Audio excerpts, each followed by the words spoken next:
বিয়ের প্রতিশ্রুতি দিয়ে বন্ধুর বউকে নিয়ে 7 দিন হোটেলে থাকার পর এখন বিয়ে করতে অস্বীকৃতি জানাচ্ছেন এই পরকীয়া প্রেমিক।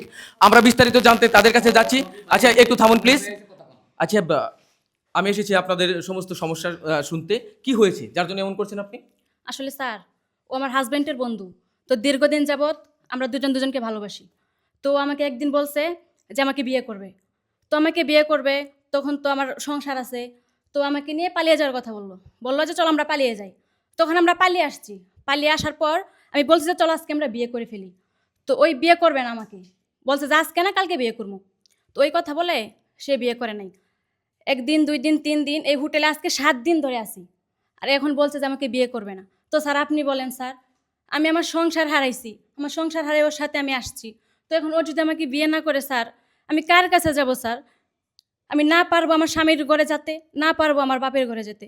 তো আমি কি করবো স্যার? আমার মরা ছাড়া এখন কোনো উপায় নাই স্যার। আপনি ওনার সাথে এসে গুরুতর অন্যায় করেছেন, যদিও কিন্তু আপনার কথার যুক্তি রয়েছে। এবার আপনার সেই প্রেমিকের কাছে যাই, দেখি। আপনার তো বন্ধুর স্ত্রী, তাহলে বন্ধুর সংসার ভেঙে তার স্ত্রীকে নিয়ে এরকম একটা হোটেলে রইলেন 7 দিন, তারপর আবার তাকে বিয়ে করবেন না, এরকম কেন? ভাই, প্রথমত কথা হচ্ছে এটা বিয়ে করার জায়গা না। হোটেলে কেউ বিয়ে করতে আসে না, এই জায়গায় আনন্দ এনজয় করতে আসে। আমি এটা তার কাছে পাইছি। আর দ্বিতীয়ত কথা হচ্ছে বিয়ের পরের জিনিস বিয়ের আগে যদি কেউ এটা পাইয়া যায় তাহলে কেউ বিয়ে করে না। মজা ও পাইছে, মজা আমিও পাইছি।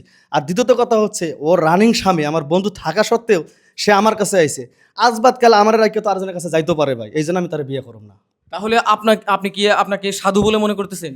না, আপনারা যা মনে করতে পারেন ভাই, আপনি একটা জিনিস বিচার করেন না কেন? ও আজকে আমার বন্ধুর সংসার সবকিছু ফেলাইতে আমার কাছে আইছে, কালকে যখন আর যখন টাকা পয়সা দেখবে, সুন্দর চেহারা দেখবে, তার কাছে তো চলে যাবে ভাই। এটার গ্যারান্টি কে দেবে? জিজ্ঞেস করেন। আপনি এখন ফিল এ ভাই, আপনি হোটেলের মালিক, আপনি তো টাকা পাইছেন ভাই, আপনি এত কথা আরে মিয়া, আপনি তো তাহার গুলি সমস্যা- ভাই, আপনি- আপনি গলা নামিয়ে কথা বলেন। বেশি কথা আমার একটা রেপুটেশন আপনি বেশি কথা বলবেন না। এই হোটেলে সম্মান আছে। শুনুন, আপনার সাথে আমি পরে কথা বলছি। বেশি বাড়াবাড়ি করতেছো ভাবি। শোনেন, বেশি বাড়াবাড়ি করি একদম বাড়াবাড়ি পালিয়ে আসার সময় মনে ছিল না? শোনেন, এর মনে ছিল বেশি কথা বলে। আপনি এখন ওর সাথে প্রতারণা করতেছেন। প্রতারণা করছেন আপনার বন্ধুর সাথে, প্রতারণা করছেন আপনি আপনার ভালোবাসার মানুষের সাথে। আর কিসের ভালোবাসা? এটা হচ্ছে আপনাদের পরকীয়া প্রেম। একজনের সংসার ভেঙে বন্ধুর বউকে নিয়ে এসেছেন, তা বন্ধুর সাথে কি বিশ্বাসঘাতকতা! আপনি কেমন মানুষ? আপনি এখন কি করবেন ওনাকে? আপনি এই দোষটা যে আমার উপরে দোষারোপ করলেন, এই দোষটা তো হেও দোষী, এ তো রানিং স্বামী থুই আইছে ভাই, এটা কোন না কেন? আমি অস্বীকৃতি জানাচ্ছি না, আমি অস্বীকার করছি না যে সে দোষী না। অবশ্যই দুইজনে দোষী। না হলে স্বামীর সংসার ছেড়ে কেউ এভাবে আরেকজনের হাত ধরে চলে আসে না কোথাও। এখন আপনি কি করবেন তাহলে, ও যদি বিয়ে না করে? ও যদি এখন বিয়ে না করে তাহলে তো আমার মরা ছাড়া কোনো উপায় নেই। আর কি করবেন এখন আপনারা কোন? আপনাদের মতো মেয়েদের একটাই সিদ্ধান্ত, মরা ছাড়া কোনো উপায় নেই। কিন্তু এই মরার মতো পরিবেশটা আপনারাই সৃষ্টি করেন। আপনাদের দোষের কারণেই আপনাদের এই বিপাকে পড়তে হয়। তো যাই হোক, আমি হোটেল মালিকের সাথে একটু কথা বলি। এই যে দুজন বিবাহ বহির্ভূত সম্পর্ক ওনাদের, তাহলে আপনারা কেন আপনাদের হোটেল ওনাদের জায়গা করে দিয়েছেন বলুন তো? আমি তো ভাই এরকম মানে আজব ঘটনার সম্মুখীন কোনোদিন হইনি। এরা বিয়ের কাগজপাতি দেখাইছে, এরা কইছে যে দুইজন স্বামী স্ত্রী। কাগজপাতি ভাই আমার দেখাইছে, তো কাগজপাতি দেখালি তো ভাই বিশ্বাস করার মতো। এখন তো আর আমি কাজী অফিসে যাইনি যে এরা আসলে বিবাহিত না অবিবাহিত, এত প্রশ্ন তো আমরা কোনোদিন প্রশ্নবিত্ত হই না। আমার সব কিছু দেখাই, আমরা হোটেল বুক দেই, টেকা পাই, টেকা নেই, এটা হলো আমার হিসাব। কিন্তু এরা যে এই অকামগুলি করিয়াইছে এগুলি তো ভাই আমি বুঝতে পারি তার মানে আপনাকে কিসের ডকুমেন্ট দেখাইছে বললেন? বিয়ের ডকুমেন্ট দেখাইছে, যেটা দুজন স্বামী স্ত্রী। এখন কাগজটা ভুয়া কি আসলে সত্য, হ্যাঁ আসল, এই জিনিসটা আমরা জাস্টিফাই করি ভাই, নাই। এনে কি কেন? আপনি একটা কথা লুকাই যাইতেছেন? না না না। নিজে ফাইসা যাবো দিকে লুকাইতেছেন। আপনি না, কইতে না, পারেন বুঝলেন। আমাকে দুজনকার ভোটার আইডির ফটোকপি দিছি, আপনার তো বিয়ের কাগজপত্র দেখাই নাই।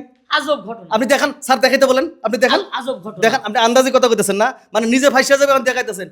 আপনি ভোটার আইডি কার্ড, আমার ভোটার আইডি কার্ড, তার আচ্ছা, ভোটার আইডি কার্ড ফটোকপি নিছেন। আপনি কি এর বিয়ে চোরের- ডকুমেন্টস চোরের দিছেন? মার বড় আবার গলা। চোরের মার বড় গলা। আমার কথা হোটেলের সম্মান নষ্ট আপনি করতেছে। বিয়ের টাকা পাওয়ার পরে আমার কথা শুনেন, বাড়াবাড়ি করছেন আপনি। আমার কথা শুনেন। হাইজে আমাদের লোকের না, এটা সাংবাদিক কিন্তু এসে পিটিয়ে মনে করে হোটেল থেকে এটা কিন্তু মুখ্য বিষয় না। আপনি মুখ্য বলতে বিষয় পারেন, হচ্ছে, মুখ্য বিষয় হচ্ছে আপনি মেয়েটাকে তুলে নিয়ে এসেছেন, ওর সাথে আপনি যাচ্ছে তাই করেছেন, এখন তার সাথে প্রতারণা করেছেন।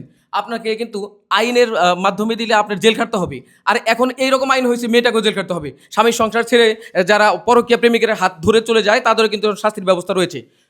প্রিয় দর্শক, একটা কথা চিন্তা করেন, যারা সংসার ছেড়ে বউকে রেখে আরেকজনের বউয়ের সাথে, স্বামীকে রেখে আরেকজনের স্বামীর সাথে এরকম সম্পর্ক পাতে তারা জীবনে কখনো সুখী হতে পারে না। পরকীয়া হচ্ছে আমাদের সমাজের সবচাইতে বিষাক্ত একটা ব্যাধি। এই ব্যাধি থেকে মুক্ত হতে হলে আমাদের সবাইকে সচেতন হতে হবে।